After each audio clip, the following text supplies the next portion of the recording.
Hello students, कैसे हो आप सब? आप सभी को यार स्वागत है यार स्क्वाड यूट्यूब चैनल में।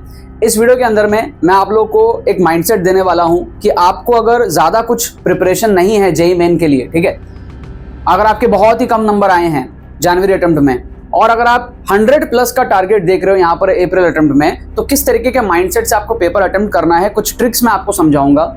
ठीक है, किस तरीके से आपको जुगाड़ लगाना है, कैसे आपको सोचना होता है क्वेश्चंस के अंदर में। मेरे पास 22 जनवरी शिफ्ट 2 के कुछ क्वेश्चंस है जेईई मेन 2025 में जनवरी अटेम्प्ट में आए हुए, और इन 5 क्वेश्चंस के थ्रू मैं आपको थोड़ा सा माइंडसेट देने की कोशिश करूंगा कि जब आपकी हालत एकदम टाइट हो जाए पेपर के अंदर में, जो कि होता है मैक्सिमम स्टूडेंट्स के साथ में, 90% ऑफ द एस्पिरेंट्स ऐसे होते हैं जो एकदम ब्लैंक होते हैं पेपर के अंदर में, ज्यादा कुछ कर नहीं पाते, तब भी आपको किस तरीके से फाइट करना है, राइट।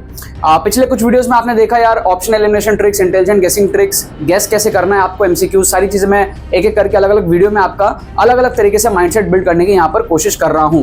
अब जेईई मेन के अंदर में ज्यादा टाइम बचा नहीं है, तो आपको देर ना करते हुए हमारे एक्सक्लूसिव ट्रिक्स कोर्स में एनरोल कर लेना चाहिए। जनवरी अटेम्प्ट में 1000 से ज्यादा स्टूडेंट्स ने इस बैच के थ्रू अपने स्कोर को इंप्रूव किया। अभी अप्रैल अटेम्प्ट के अंदर में आपको अगर इंप्रूवमेंट चाहिए कम टाइम के अंदर में, तो आप इसके अंदर में एनरोल कर सकते हो। अगर आपने पहले एनरोल नहीं किया है तो आपको जनवरी अटेम्प्ट के जो शिफ्ट्स हुए हैं ना सारे, उसके भी क्वेश्चंस के ट्रिक्स आपको इसके अंदर में देखने को मिलेंगे सारे शिफ्ट्स के, ठीक है। और आपका माइंडसेट डेवलप होता है एग्जाम सिनेरियो में आपको कैसे ट्रिक्स लगाना है, फुल पेपर तुक्का ट्रिक्स, जो पूरे पेपर में आपको कैसे तुक्का लगाना है उसका डेमोन्स्ट्रेशन आपको इसके अंदर में मिलेगा। स्पेशल एपिसोड्स होते हैं फुल पेपर तुक्का ट्रिक्स के नाम से, ऑन स्पॉट तुक्का ट्रिक्स, कि भाई इंस्टेंटली आपको कैसे मैं सोचता हूँ, क्वेश्चंस को देखता हूँ, कैसे गेस वर्क करता हूँ, कैसे फील करता हूँ, है ना। हर एक तरीके से अलग अलग type of JEE main questions जो आ रहे हैं लेटेस्ट ट्रेंड के हिसाब से, वो सारे आपको यहाँ पर देखने को मिलेंगे। कोर्स की ड्यूरेशन यार 12 से 15 घंटे आपको देने हैं इस कोर्स को। इसका मतलब आप 1-2 दिन अगर डेडिकेटेडली इसको दे दो तो आप कोर्स को पूरा कंप्लीट कर लोगे आराम से, या फिर आप थोड़ा थोड़ा 3-4 घंटा डेली दोगे तो आप within a week course को पूरा कंप्लीट कर लोगे। तो कम टाइम में बूस्ट आपका स्कोर होगा 60 से 80 नंबर, ठीक है। अगर आपका स्कोर 70, 80, 90, 100 इस रेंज में कहीं पर भी है, वहां से आपको गेम चेंज करना है अपना, ठीक है, जिससे कि आपको एनआईटी सिक्योर करना है। इस कोर्स में आपको डेफिनेटली एनरोल करना पड़ेगा। कूपन कोड है तुक्का ट्रिक्स, ठीक है, for additional 500 discount, 40% of already है उस पर। अगर आपको एडिशनल 500 डिस्काउंट चाहिए, जाके आप कूपन कोड लगाओ, तुक्का ट्रिक्स लिमिटेड टाइम के लिए अवेलेबल है, ठीक है। तो आपको एडिशनल 500 डिस्काउंट मिल जाएगा, मतलब कि आपको बैच जो है वो 2499 में मिल जाएगा। कोई भी क्वेरी होती है हमारी टीम को आप व्हाट्सअप करके पूछ सकते हो, बाकी सारी डिटेल्स आपको दी हुई है डिस्क्रिप्शन में, जाओ जाके चेकआउट करो। और tukkatricks.com पे जाके लॉगिन भी करके रखो, क्योंकि आगे आने वाले बहुत सारे कोर्सेज वहीं पर आपको देखने को मिलेंगे, स्टेट एग्जाम्स के और अलग अलग कॉम्पिटिटिव एग्जाम्स के, ठीक है। तो यहाँ पर हम लोग आप समझते हैं कि 100 प्लस मार्क्स आपको लाना है, तो क्या आपका माइंडसेट होना चाहिए, पेपर अटेम्प्टिंग किस तरीके से आपको करनी चाहिए, ठीक है। सो 100 प्लस अगर आपको लाना है जेईई मेन 2025 के अंदर में, अप्रैल अटेम्प्ट के अंदर में, और चाहे आपकी जैसी भी प्रिपरेशन है उसके अंदर में, ठीक है। जैसे आप इस क्वेश्चन को देखो ऑन स्पॉट, अभी आपको मैं दिखाऊंगा। ये क्वेश्चन मैंने पहले से करके नहीं रखा है। यहां पर आप देखो मैथमेटिक्स का क्वेश्चन। मैथमेटिक्स में आपको पता है कि अगर आपने 3-4 क्वेश्चन भी जुगाड़ से कर लिए तो आपका पूरा परसेंटाइल का गेम चेंज हो जाता है, ठीक है। तो जैसे एक एग्जांपल के तौर पे ये वाला क्वेश्चन आप देखो, जुगाड़ से इसको कैसे कर सकते हैं। मान लो आपने एरिया वाला चैप्टर नहीं पढ़ा, ठीक है, इंटीग्रेशन वगैरह आपको नहीं आती ढंग से, आप इसको नहीं कर पा रहे हो, कोई बात नहीं। आप अगर ध्यान से देखो तो ऑप्शंस आपका क्या है, 8/3 विच इज 2 पॉइंट समथिंग, 3 से थोड़ा सा छोटा, 4/3 1 पॉइंट समथिंग, 5 समझ आ रहा है आपको, और 8 आपको समझ आ रहा है। तो इसको आप कैसे समझो ना, बॉक्सेस के फॉर्म में समझो। जैसे 1 यूनिट एरिया क्या होता है, 1 यूनिट एरिया, जैसे मान लो मैं यहाँ पे छोटा सा बनाता हूं, जैसे मान लो एक ऐसे कोऑर्डिनेट एक्सेस है, ठीक है। तो 1 यूनिट एरिया क्या होगा, ये छोटा सा square, this is 1 unit area, समझ रहे हो। तो 8/3 का मतलब क्या है, आपको विजुअली फील करना है कि 2-3 स्क्वायर अगर आप लोगे ऐसे, है ना, तो 8/3 एरिया आएगा। 4/3 मतलब कि एक स्क्वायर लोगे, उससे थोड़ा सा और ज्यादा लोगे तो 4/3 है। 5 मतलब कि ऐसे 5 स्क्वायर आपको लेने पड़ेंगे, समझ रहे हो, 1 2 3 4 5, इतना बड़ा आएगा 5 यूनिट एरिया। और 8 मतलब आपको ऐसे 8 लेने पड़ेंगे। तो आप विजुअली सोच सकते हो इसका आप डायग्राम बना के कि एरिया किससे मैच हो सकता है। ये बहुत नेक्स्ट लेवल जुगाड़ ट्रिक है, ठीक है। तो अब जैसे इसमें मैं क्या करूंगा, कुछ नहीं करूंगा, वैल्यू पुटिंग करके दोनों कर्व्स ड्रॉ कर लूंगा। अभी आपके सामने करने वाला हूं मैं इंस्टेंटली। सो मैं कुछ नहीं कर रहा यहां पे, I will just try to draw it. तो मैं यहां पे क्या करूंगा, ड्रॉ करने की कोशिश करूंगा। उसके लिए मैं थोड़ी सी नंबरिंग कर लेता हूं, 1 2 3 4 5, 1 2 3 4 5, 1 2 3 4 5, 1 2 3 4 5। ये जितना एक्यूरेट करने की ट्राई करो पेपर में, उतना एक्यूरेट करना। सो अब मैं यहां पर क्या करने वाला हूं, मेरे पास में जो कर्व्स है, पैराबोलाज हैं, अगर आपको उसको परफेक्ट स्क्वायर वगैरह बनाना नहीं आता तो भी कोई बात नहीं, आप यहाँ पे सिंपल वैल्यू पुटिंग करो, y equals to x square minus 4x plus 4, ये है ना आपका, सिर्फ वैल्यू पुटिंग करो आप। x को अगर आप 0 लोगे तो y आएगा 4, तो x को 0 लेने से y आया 4, ये एक पॉइंट हो जाएगा। x को अगर आप 1 लोगे तो y कितना आएगा आपका, 1 आ जाएगा। x को 1 लोगे तो इसको सॉल्व करो, है ना, 1 माइनस 4 प्लस 4, आपका y आ जाएगा 1, तो x को 1 लेने से y आया 1, x को 1 लेने से y आया 1। x को 2 लोगे तो y कितना आएगा, x को 2 लोगे आप अगर, तो x को 2 लेने से आएगा 2 टू 4 माइनस 4 टू 8 प्लस 4, ठीक है। आप देख रहे हो x को 2 लेने से आपका y आया 0, तो x को 2 लेने से y आया 0, ऐसे आप मार्क करते चले जाओ। x को 3 ले लो आप, 3 लोगे तो क्या आएगा, 3 3 9 माइनस 4 12 प्लस 4, 9 और 4 13 माइनस 12 1 आएगा, तो x को 3 लेने से y आया 1। फिर आप क्या करो, इसी तरीके से आप x को ले लो, फिर 4 लोगे तो आपका 4 आ जाएगा, तो 4 लेने पे वापस से 4 आ जाएगा। तो आपको फील आ गया कि ये कर्व किस तरीके का है, ये पैराबोला किस तरीके का, आपको पूरा यहां पर एक फील सा आ गया ना, ठीक है। तो ये हमारा एक रफ पैराबोला हमने बना लिया, पहला वाला, ठीक है। अब दूसरा वाला बनाएंगे। दूसरा वाला कैसे बनाएंगे, सेम वैल्यू पुटिंग करेंगे, y square equals to 16 minus 8x। क्या करो, x को ले लो आप 0, x को ले लोगे अगर आप 0 तो आपका y आ जाएगा क्या, प्लस माइनस 4, तो x को 0 लोगे तो आपका y आएगा प्लस 4 और माइनस 4, प्लस 4 यहां पे है, माइनस 4 यहां पे है, ठीक है। अब आप क्या करो, x को ले लो आप 2 ले लो, x को 2 लोगे तो आपका y 0 आ जाएगा, तो x को 2 लेने से y 0 आ जाएगा, तो ये हो गया। आपको फील आ रहा है पैराबोला कैसा होगा, समझ रहे हो। x को अगर आप 1 ले लेते हो तो आपका आ जाएगा y स्क्वायर इक्वल्स टू 8 आ जाएगा, y आ जाएगा प्लस माइनस 2 रूट 2, राइट, 2.8। सो 2.8 कहां पर होता है, 3 से थोड़ा सा कम होगा, तो y में 2.8 ले लो, रफली x को 1 लिया है मैंने, राइट, तो x को 1 लूंगा तो y आएगा 2.8 और माइनस 2.8। सो अब इन सारे पॉइंट्स को मेरे को मिलाना है, ये मेरे को पॉइंट्स को मिलाना है, ये पॉइंट्स को मिलाना है, और ये फिर कुछ इस तरीके से आगे पैराबोला जैसा होना है हो जाएगा। मेरे को इससे मतलब है, जो अंदर वाला एरिया ना उससे मतलब है। अब इसको आप देख सकते हो, विजुअलाइज करो, ये मेरे को क्लियरली दिख रहा है कि अगर मैं स्क्वायर्स के टर्म में देखूं, है ना, और मैं फील करूं, मैंने क्या बोला, 4/3 का मतलब क्या है, एक स्क्वायर के आसपास उससे थोड़ा सा बड़ा, ये उससे काफी बड़ा दिख रहा है। ये 8/3 जो पहला ऑप्शन हमारे पास में 8/3 उससे मैच होता हुआ दिख रहा है, क्योंकि 8/3 मतलब 2 स्क्वायर और तीसरे स्क्वायर का थोड़ा सा कुछ पोर्शन, तो ये यहां पर आपको फील आ रहा है, महसूस करो, ठीक है। ये जो इतना बड़ा पोर्शन है, अगर विजुअली मैं इसको यहां कहीं फिट करने का ट्राई करूं तो 8/3 के सबसे क्लोजेस्ट आएगा, बाकी सारे ऑप्शन दूर दूर है, हटा दो उसको, 8 5 ये सब बहुत बड़े बड़े हैं, 4/3 बहुत छोटा है। तो यहां पर आप ऑप्शन ए को यहां पर मार्क कर सकते हो, 4 नंबर आपको फोकट के मिलेंगे। 4 नंबर जैसे आपने बढ़ाया, आपको पता है कितने हजारों से आपकी रैंक आगे बढ़ गई, परसेंटाइल कितनी बढ़ गई आपके मैथ्स में। ये एक क्वेश्चन है, ऐसे बहुत सारे क्वेश्चंस आप कर सकते हो once you develop the mindset. मैं आपको समझा रहा हूं कि 100 प्लस जाना है, अगर आप 30-40 मार्क्स पे अटक जाते हो पेपर में, वहां से आप फाइट करो। अगर आप कैटेगरी वाले स्टूडेंट हो तो आपका वैसे ही काम हो जाएगा, और अगर आप जनरल कैटेगरी में भी हो तो भी आपको एक डिसेंट परसेंटाइल लाना है, जिससे कि आपको, भाई आप एग्जाम दे रहे हो तो कहीं ना कहीं मन में डर है ना कि भाई पेरेंट्स पूछेंगे, दोस्त यार के ज्यादा आए, कितने आए, क्या है, एक डिसेंट परसेंटाइल चाहिए ना, 85 परसेंटाइल 90 परसेंटाइल इतना आपको टच करना है ना, नहीं तो फिर एग्जाम देके ही क्या फायदा। तो फाइट करना बहुत जरूरी है पेपर के अंदर में, और अगर आप ये फाइटिंग एबिलिटी रखोगे जेई में तो आप जो स्टेट एग्जाम्स है उसमें आप बहुत अच्छा रैंक लाओगे। ये बहुत, मैं अपने एक्सपीरियंस से बात कर रहा हूं आपको। अब इस क्वेश्चन को आप देखो, सेकंड क्वेश्चन को। अब इसमें क्या है, मैं माइंडसेट बता रहा हूं, क्वेश्चन बड़ा आसान है, जिसको आता हो कर लेगा, बट जिनको कुछ नहीं आता है, ऐसे बहुत सारे स्टूडेंट्स होते हैं जिनको ये क्वेश्चन भी नहीं आता होगा। क्यों? क्योंकि उनको देख के समझ नहीं आ रहा इसमें करना क्या है।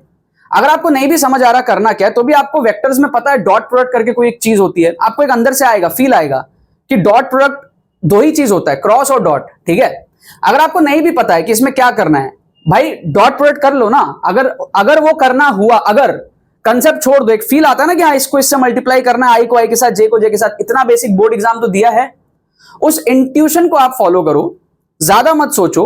अगर आप गलत कर रहे होगे तो -1 होगा, कोई बात नहीं, लेकिन अगर सही हुआ तो, और सही होने की पॉसिबिलिटी यहां पे ज्यादा है, आपको फील आएगा कि यहां पर डॉट प्रोडक्ट होने की पॉसिबिलिटी ज्यादा है। तो without even actually knowing the concept, जो कि बहुत सारे स्टूडेंट्स को नहीं पता, आप डॉट प्रोडक्ट इसमें करो, 2 into 1 करो, फिर आप b into -2 करो, फिर आप 1 into -1 करो, और इसको 0 से इक्वेट कर दो, ठीक है। कहीं ना कहीं आपने ऐसा देखा होगा, है ना। तो आपका क्या है कि भैया यहाँ पे 2b जो है वो आपका आ गया 1, तो आपका यहाँ पे b आ गया 1/2, और आपको ऑप्शन में दिख भी रहा है 1/2। सो नाउ आपको कॉन्फिडेंस और बढ़ जाएगा कि डॉट प्रोडक्ट ही करना होगा यहाँ पे। जब आप सॉल्व करके देखे 1/2, मतलब हिट एंड ट्रायल था कि डॉट प्रोडक्ट करके देखता हूं शायद आंसर आ जाए, आ गया ना कहीं ऑप्शन में है ना, तो प्रोबेबिलिटी इज वेरी हाई ना, तो इसको आप तुक्का मार दो। देखो अटेम्प्ट नहीं करोगे तो 100+ क्रॉस नहीं करोगे, समझ रहे हो आप बात को? अटेम्प्ट करना बहुत जरूरी है। जब आप कोर्स के अंदर में जाओगे ना तो आपको यहाँ पे फुल पेपर तुक्का ट्रिक्स देखने को मिलेगा।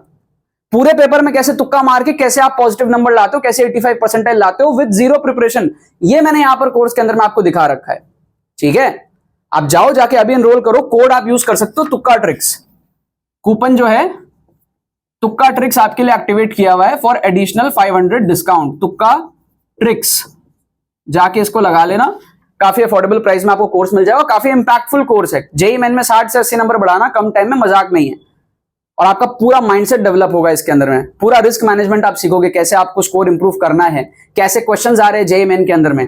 ठीक है, जब आप मेरे को देखोगे करते हुए, मैं आपको सिखाऊंगा उस लेवल पे जैसे सीखना चाहिए, तो आपको एक नेक्स्ट लेवल मैजिकल चीज यहां पर एक्सपीरियंस करने को मिलेगी, जो बहुत सारे स्टूडेंट्स ने एक्सपीरियंस किया। आप देख सकते हैं यहाँ पे कुछ फीडबैक्स देखो आप। ठीक है, यहाँ पे बच्चों के रिजल्ट्स आप देखो। ठीक है, हजारों स्टूडेंट्स ने जनवरी टर्म के पहले इस कोर्स के अंदर में एनरोल कर लिया था, और बहुत सारे स्टूडेंट्स ने ऑलरेडी इससे मार्क्स अपने बूस्ट कर लिए, और जनवरी और अप्रैल अटेम्प्ट में आपका बेस्ट ऑफ द 2 होता है। तो तुक्का आप जनवरी में अगर मिस कर दिए तो अप्रैल में तो आपको लगाना ही चाहिए, क्योंकि जो स्कोर आपका आया है उतना तो रहेगा ही। So this is an opportunity for you to learn तुक्का tricks and increase your score, जैसे इन बच्चों ने यहां पर इंक्रीज किया है। Right, okay. थर्ड क्वेश्चन आप देखो यहां पर क्या है, फिजिक्स का क्वेश्चन है। बहुत सारे बच्चों को क्या फिजिक्स में दिक्कत आती है, इस टाइप के क्वेश्चन को आप बिना सॉल्व के फील करके उड़ा सकते हो। कैसे, देखो समझो, आपको एक प्रोजेक्टाइल दिया हुआ है, क्वेश्चन बड़ा आसान है, जिसको आता है वो तो कर ही लेगा, बट फिर भी सोचते कैसे, विजुलाइज कैसे करते हैं। आपको दिया है, पहले आप इनिशियल काइनेटिक एनर्जी निकाल लो, half mv², half into m which is 1/10, 100 grams है ना, केजीज में करो, into v² is like 20 into 20। So ये आप देख सकते हो यहाँ पे 20 आ गया काइनेटिक एनर्जी इनिशियल। ठीक है, अब एंगल कितना है, 60 डिग्री। अगर आपको ज्यादा वेक्टर्स वगैरह नहीं आता है, फिर लगाने का मन नहीं भी है, आप फील करो 45 डिग्री होता तो इक्वल डिस्ट्रीब्यूशन होता। एंगल है 60 डिग्री का, 60 डिग्री का एंगल है, मतलब वाई कंपोनेंट में जो स्पीड है वो ज्यादा है, वाई कंपोनेंट में जो काइनेटिक एनर्जी वो ज्यादा है, एक्स कंपोनेंट में कम है।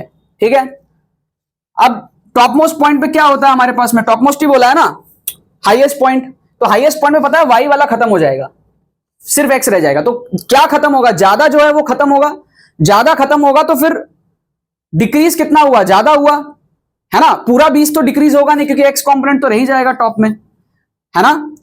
तो 0 भी नहीं होगा क्योंकि डिक्रीज तो हो रहा है, 5 भी नहीं होगा क्योंकि ज्यादा वाला डिक्रीज हो रहा है। समझ रहे हो, अगर 20 को इक्वली डिस्ट्रीब्यूट करते हैं एक्स और वाई में, तब 10 आता है आंसर। ठीक है, 10-10, समझ रहे हो। लेकिन वाई वाला खत्म हो जाता है, और वाई वाला 60 डिग्री पे, मतलब वाई के साथ 30 डिग्री एंगल है, कम एंगल है वेक्टर का, तो वाई कंपोनेंट इज ज्यादा, और ज्यादा चीज खत्म हो रही है, मतलब 50% से ज्यादा चीज खत्म हो रही है, मतलब 15 आंसर होगा यहां पर। ऑप्शन बी यहां पर करेक्ट आंसर होगा। ऐसे सॉल्व करते जेईई मेन के क्वेश्चन को। ऐसा एटीट्यूड जब आप बिल्ड करोगे ना, तो आप ज्यादा क्वेश्चंस भी करोगे, एक्यूरेसी से भी आप तुक्का लगाओगे, और इंटेलिजेंट गेसिंग कर पाओगे। इस क्वेश्चन को आप देखो, क्वेश्चन नंबर 4। इसमें अगर आपको तुक्का लगाना है, कैसे, मैं कैसे तुक्का लगाऊंगा इस टाइप के क्वेश्चन, अगर मेरे को नहीं समझ में आ रहा होगा तो पहले तो मैं देखूंगा, फील करूंगा। मैं देखूंगा भाई पहले एरिया ज्यादा था, बाद में एरिया कम हुआ। अब बाद में जब एरिया कम हुआ तो ऑब्वियसली बात है कि स्पीड हमारी ज्यादा हो जाएगी। ये बेसिक मेरा सेंस बोलेगा। अगर मेरे को इक्वेशन ऑफ कंटिन्यूटी वगैरह नहीं भी आती होगी, जो कि बहुत सारे स्टूडेंट्स को नहीं आती है, तो भी मैं देख के बोलूंगा ना भाई कि स्पीड बढ़नी चाहिए। तो जब स्पीड बढ़नी चाहिए तो पहला ऑप्शन जो हमारे पास में 2 वो कट गया, स्पीड बढ़ेगी ना, 2 से ज्यादा होगी। अब दूसरा ऑप्शन है 4, तीसरा ऑप्शन है 6, और चौथा ऑप्शन है 8। मैं 6 को भी काट दूंगा। क्यों, बहुत सारे लोगों को लगेगा अरे 2 से ज्यादा होगा तो 6 तो हो ही सकता है। नहीं, मैं 6 को भी काट दूंगा, क्योंकि मेरे को पता है जब मैं सॉल्व करूंगा इसको, तो जो भी आएगा वो कहीं ना कहीं 2 के मल्टीपल में आएगा, या तो 2 का स्क्वायर हो जाए, है ना, क्योंकि एरिया कर रहे हैं हम लोग, कहीं ना कहीं हम एरिया कर रहे हैं। तो आप यहां पे देखो जो नंबर्स दिए हुए क्वेश्चन में, दैट इज 1 2। ठीक है, कहीं पे भी 3 नहीं है। ठीक है, या फिर कहीं पे भी ऐसा कुछ नहीं है जिसको स्क्वायर करने से 6 आ जाए, या कुछ उस तरीके की चीजें नहीं है। तो माई फील सेज, और देखो आप बाकी सारी चीजें देखो, 2 4 8, all these are multiple of, मतलब समझ रहे हो, 2 का स्क्वायर, 2 का क्यूब, उस तरीके से। बट 6 इज लाइक 2 into 3 करने से आएगा, जो इस क्वेश्चन में होने की प्रोबेबिलिटी मेरे को कम लग रही है। कि कैसे 6 आ जाए। तो मेरा इंट्यूशन कह रहा है कि 2 तो वैसे ही नहीं है लॉजिक से, 6 इसलिए नहीं है क्योंकि मेरे को लग नहीं रहा कि सॉल्व करके 6 आएगा, कुछ भी मैथमेटिक्स करके जो इस क्वेश्चन में लगे। So now what I will do is 4 या फिर 8, इसमें मैं तुक्का लगाऊंगा। क्या आपको लॉजिक समझ में आ रहा है? बाकी एरिया है तो थोड़ा सा और इंट्यूशन मेरा कहेगा कि भाई आर स्क्वायर करेंगे तो 4 टाइम्स हो जाएगा, उतना अगर आप सोच लो फिर तो वैसे ही सही है फिर। तो मतलब कहने का मतलब है कि एग्जाम में 100 नंबर लाने के लिए 300 में से आपको 100 नंबर का आना भी जरूरी नहीं होता। अगर आपका पोटेंशियल 30-40 नंबर ही है सॉल्व करने का तो भी आप 100 क्रॉस कर सकते हो जेईएमएन में आराम से। ठीक है, अब इस क्वेश्चन को देखो, आपका दिल बोलेगा हड़प्पा। इस क्वेश्चन में मैं कैसे तुक्का लगाऊंगा? मैं कैसे लगाऊंगा देखो, और मैंने कैसे लगाया। जो फर्स्ट टाइम मैंने क्वेश्चन देखा ना, मैंने कैसे तुक्का लगाया। मैंने देखा भाई मेरे को क्या बोल रहा है, रेशियो पूछ रहा है काइनेटिक एनर्जी का एट बी एंड सी। अब भाई वो घूम रहा है, नीचे से ऊपर जा रहा है, ऑब्वियस सी बात है जब ये नीचे से ऊपर जा रहा है तो यहाँ पे स्पीड ज्यादा होगी, यहाँ पे स्पीड कम होगी, ये कॉमन सेंस वाली बात है। ऊपर जब जाता है तो स्पीड कम होती है, ग्रेविटी के अगेंस्ट जा रहा है, इतना बेसिक पता है ना। मैं अगर इस मार्कर को उछाल रहा हूं तो स्पीड कम हुई ना, फिर ना नीचे आते वक्त स्पीड बढ़ी, कॉमन सेंस। तो इसका मतलब जो रेशियो आएगा वो ग्रेटर देन 1 आएगा, क्योंकि बी का वर्सेस सी का रेशियो चाहिए। बी नीचे है, सी ऊपर है, ratio will be greater than 1। अब मैंने क्या देखा, यहां पर जो 4 ऑप्शन थे, आप देखना फील करना, जो 4 ऑप्शन थे उसमें ऑप्शन डी आप देखो, दैट इज लेस देन 1।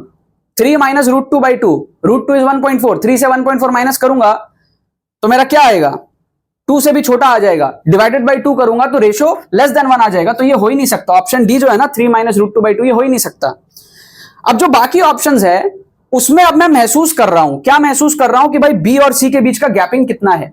अगर गैपिंग कम है तो रेशियो 1 से थोड़ा ही बड़ा रहेगा, लेकिन अगर गैपिंग थोड़ा सा ज्यादा है तो रेशियो भी ज्यादा हो जाएगा। समझ रहे हो? मतलब कि अगर यहां से जैसे मैंने मार्कर को फेंका, अब मैंने मार्कर को फेंका तो मैं अगर इन 2 पोजीशन के बीच में निकालूं स्पीड डिफरेंस कम होगा, वर्सेस अगर मैं इन दोनों पोजीशन के बीच में निकालूं। ठीक है, समझ रहे हो? तो मैंने ये देखा कि बी और सी के बीच में गैपिंग कितना है। गैपिंग मेरे को दिख रहा है 90 डिग्री का एंगल बना है, गैपिंग थोड़ा सा ज्यादा ही है। ठीक है, गैपिंग कम नहीं है, तो इसका मतलब जो स्पीड का डिफरेंस है वो ज्यादा हो जाएगा, स्पीड का डिफरेंस ज्यादा हो जाएगा, तो जो रेशियो है वो 1 के आसपास नहीं रहेगा, थोड़ा ज्यादा ही बड़ा रहेगा। ठीक है, अब मैंने देखा ऑप्शंस को 2 + √3/3, पहला ऑप्शन 2 + √3, √3 इज 1.7, मतलब कि 3.7/3, 1 पॉइंट समथिंग आ रहा है। दूसरा ऑप्शन मैंने देखा 2 + √2/3, तो ये और भी छोटा है, √2 इज 1.4, 2 + 1.4/3 मतलब 3.4/3, 1 के एकदम करीब है, 1 से थोड़ा सा ही बड़ा है। ये तब होता जब गैपिंग कम होता, राइट। तीसरे ऑप्शन को जैसे मैंने देखा ना 3 + √3/2, मेरे को लगा यही आंसर होगा। क्यों? क्योंकि 3 + √3 इज 1.7, 3 + 1.7 इज 4.7/2, रेशियो आ रहा है 2 पॉइंट समथिंग, जो कि फील हो रहा है कि अगर 90 डिग्री का गैपिंग है इन दोनों के बीच में तो स्पीड, जैसे मान लो नीचे में स्पीड कुछ दी हुई है, क्या 10 दी हुई है, तो 10 अगर यहां पर स्पीड दी हुई है, ठीक है, उसके हिसाब से लेट से जो भी काइनेटिक एनर्जी आएगा, लेट से मैं 10 को काइनेटिक एनर्जी ही मान लेता हूं एक तरीके से, तो मे भी यहां पे कुछ 8 के आसपास हो और मे भी यहां पे कुछ 3 के आसपास हो, मे भी, ताकि जो रेशियो आए वो 2 पॉइंट समथिंग आए, 8/3 उस तरीके की मैं फील कर सकता हूं यहां पर, क्योंकि गैपिंग ज्यादा 90 डिग्री है तो स्पीड भी नेचुरली कम होगा। मतलब यहां पे इस क्वेश्चन के अकॉर्डिंग काइनेटिक एनर्जी कम होगा, तो रेशियो 1 के पास नहीं रहेगा, थोड़ा दूर रहेगा। तो मैं यहां पे इंटेलिजेंट गेसिंग कर सकता हूं ऑप्शन सी को, और 4 नंबर मेरे को यहां भी फोकट के मिले। क्या आपको बात समझ में आ रहा है? तो आप देख सकते हो कितने सारे क्वेश्चंस हम यहां पर फोकट के नंबर उठा रहे हैं without even actually solving the question. यहां पे 50-50 प्रोबेबिलिटी थी, 50-50 चांस था यहां पर। 4 मारोगे तो गलत हो जाएगा, 8 मारोगे तो सही हो जाएगा, 50-50 चांस है। यहां पे 4 नंबर उठाए, तो इस तरीके से, इस प्रोबेबिलिटी से, इस माइंडसेट से जब आप पेपर को अटेम्प्ट करते हो और मैक्सिमम क्वेश्चंस अटेम्प्ट करते हो, you get more than 100 marks definitely. ठीक है, कमेंट करके बताओ वीडियो कैसा लगा। बहुत एक अलग डायमेंशन में, अलग तरीके से, अलग माइंडसेट मैंने डेवलप करने की यहां पर कोशिश करी। लिंक डिस्क्रिप्शन में दिया हुआ है, जाके आप लोग एनरोल कर लेना ट्रिक्स कोर्स के अंदर में। बहुत कम टाइम बचा हुआ है, बाकी कोर्सेज भी सब आ रहे हैं, बहुत सारे आ चुके हैं। कोई भी क्वेश्चन हो कमेंट में बताना, मैं आप लोगों को जरूर से इस वीडियो के अंदर में रिप्लाई करने वाला हूं। चैनल को सब्सक्राइब करके रखो। बाकी तो बस यही बात है, बहुत बहुत धन्यवाद मेरे साथ इस वीडियो में जुड़ने के लिए। बने रहिए यार।